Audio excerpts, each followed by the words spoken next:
Nag-turbo na agad ako dito kasi makati na yung execute ko. Nagulat ako kasi may Serena dumaan sa gilid ko, paano na yan, may second skill na ako tapos yung execute ko panay na reklamo. Inabangan ko na kaagad yung Mustang dito, inaantay ko lang yung skill ko. Paano yan Mustang, kasi ang lalim mo, inis ka, nakita sa tubig yon ay totoo. Pumunoy pa ako dito sa Serena, akala ko nga mababaw lang kaso malalim din pala. Wala na ko'y maimo ani, hindi na ako makaginhawa. Dito kunyari naglag ako pero hindi niya alam yung execute ko, bali nang tatawa kay nagulat na intawon siya sa Serena.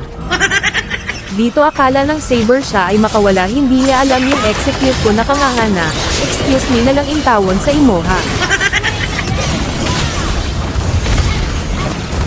Dito pinasok ko na yung saber kasi pula doon na sabay lupak kaso buhay pa.